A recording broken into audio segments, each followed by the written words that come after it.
system. Yung Okay, so we'll just naka-record na, recording na. Okay. recording. So please keep quiet. Si Christian is going to present part of their thesis lang, continuation. This is part of our thesis. The missing part is the load cell. Interface our load cell together with GSM. Kasi mahirap magsabay yan. They are sharing the same serial monitor here. I made a virtual serial monitor here. So what I did is I used 2 Arduinos. One for my load cell, which is connected to my weighing scale, which is the COM4 here. And my GSM, nandito siya. Nasa Arduino COM3. Yeah. Pag gusto mong mag-send ng text message, dito naman. And so far, it's the load cell calibration factor value is mahirap. Kailangan talaga yung calibration factor value niya. Kasi, so what I did with mine is, because clothes are just maybe 10 kilos or below, yun na lang ginamit kong calibration factor para medyo mas ma-accurate. Dahil when I use my load cell for higher, like for yung kilo pa mga 60 plus kilos ako, may error na around 5 kilos na nagiging 55 kilos lang ako. But in lower kilos, mas ma-accurate siya. So let me demonstrate. Ito yung load cell na. Pag wala siyang kinikilo, ito nasa 0 kilogram. Christian, kindly turn on your video. Ma'am? Yung video mo hindi naka-on. Ay, hindi pa.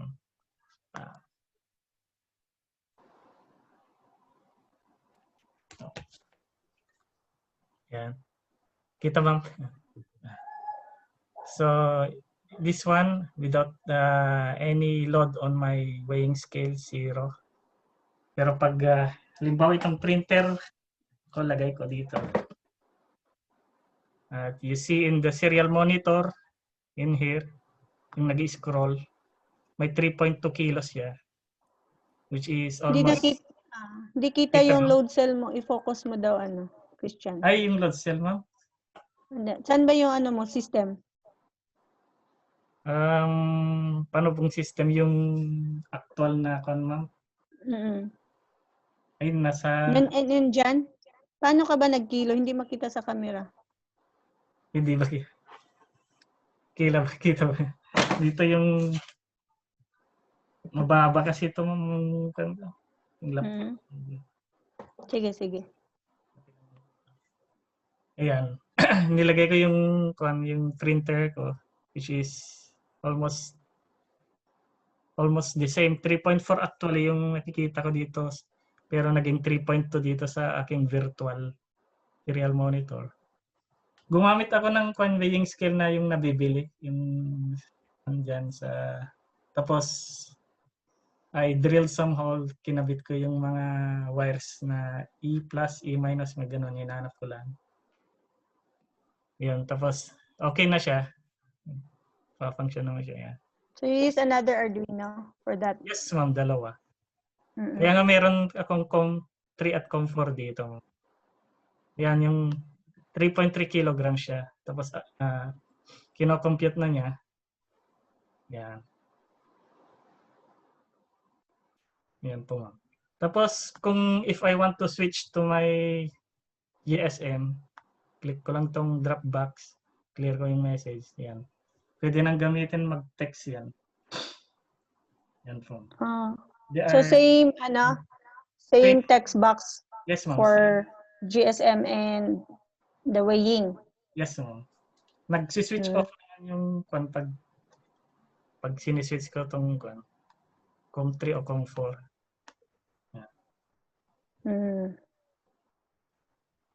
Yan, pag nirelease niya. So yung text messaging, it's still functional. I-text mo daw ako ba? input yung number ko. Ano bang number yun? So, 917. I-edit ko na lang to. 917 845. 845 0093. 0093. Edit ko na lang to. Like expect. Sige lang.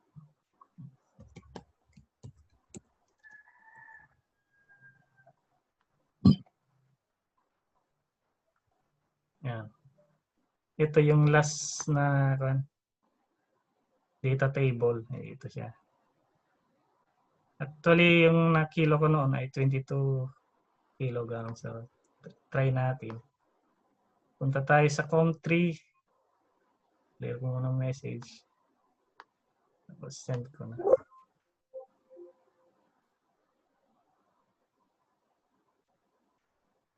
Yan.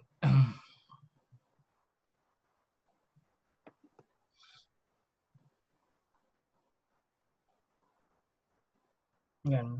Mag-appear yung mga 80 commands dito sa monitor, serial monitor text box ko. Okay. Ma'am Chona, your clothes are ready to be Net3. Yeah. Minsan kasi ma'am medyo yung message 271.2. Okay. Nakuha ma'am. Pakita natin na.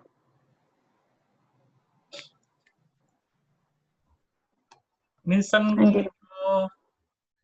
medyo di maganda yung text message kasi siguro yung hindi whole number yung peso, yung gusto niya whole number. Hindi, okay lang yun. Okay lang. To be exact, yun naman talaga, di ba? Based on kilograms. And then, so yung load cell, okay na. Okay naman. Yung calibration lang talaga yung mahirap makuha yung calibration factor value. Teka, you gather data on this, i-compare mo yung sa load cell na reading, so at least mga 10 or 15? Oh, yeah, 15 kilo. Okay. Hindi. Ilang kilos ba allowed niyan? Ito kasi pang kilo ng tao to, ma'am, yung allowed nito. Hanggang 150 kilograms. Ano yung sabi kanina na hindi kaya yung, ano yung 10 kilos? Yung kasi, ma'am, naisip ko kasi hindi naman mabigat masyado mga clothes. Kaya ginamit ko na lang yung mabababang kilo kasi mas accurate sila sa mababa itong calibration factor value.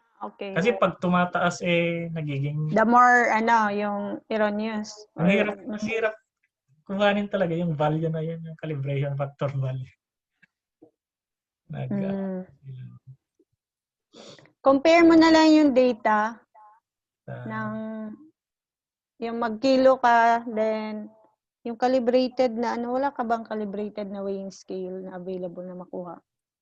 Konto, ma'am, nakikita na, di-display naman yung value nito dito, digital siya, ma'am. Yung may baterya ito. Tapos, pwede ko pang makita dito sa laptop. Kaya, tapos iba yung na-display sa system? May difference malapit lang. Yun lang, i-compare mo yung data mo. From the weighing scale and in your system. Then, siguro kunin mo yung mean and standard deviation of the data. Dalawa. I-compare mo. Send mo sa akin. Yung additional na yun sa paper niyo. Yes, sir. Okay. Mean standard deviation.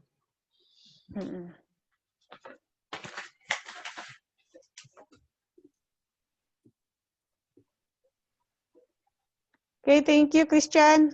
Thank you. So, isend mo to kay Sir Garino. Sabihin mo na natapos yung sa load cell. Kasi nagbigay siya ng grade kagabi, hindi ko pa in-approve kasi parang hindi niya pa to nalaman na na-upgrade mo na yung system. Kahapon ko pa sana i-demonstrate kaso lang nagloko tong computer ko, nag-upgrade ata. So, ibigay mo sa kanya, sir. Ano pala, ito yung yung revision on your system. Bigay mo itong recording na ito. Then, ibalik ko yung yung nabigay mo na completion form kasi na-fill up niya with the grade na yung dati. Paano ba kunin tong recording nito? Saan ba kukunin? Ikaw ang nag-record? In your desktop? Yes, yata ma'am, nandito sa desktop ko. Hanapin ko. Oo. Nandyan na yan. Ikaw naman nag-record. So, Ken. Hello, Ken. Ano po, ma'am?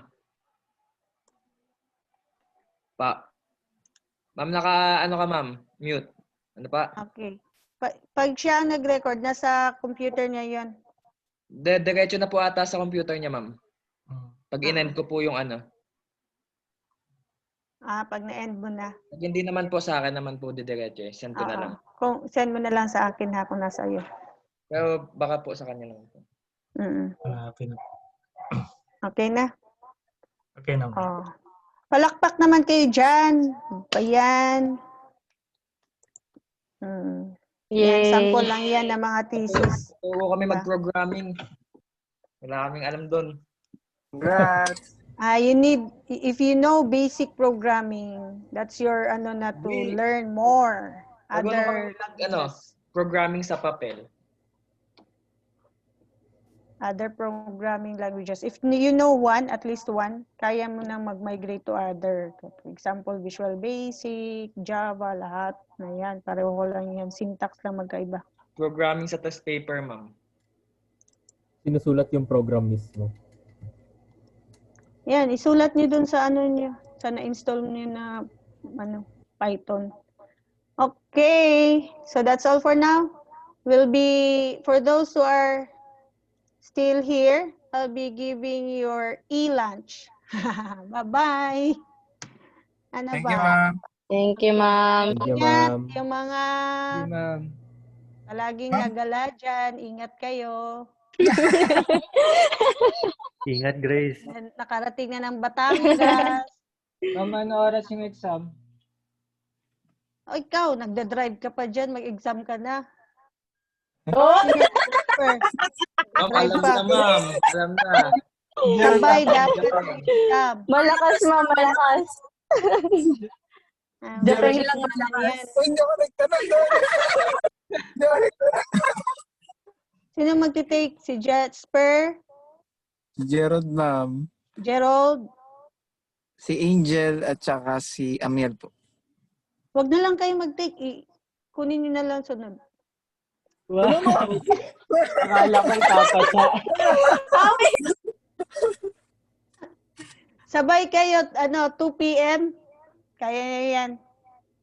Before sunset, submit. Before Ma'am. sunset. Sige po, Ma'am, ma'am.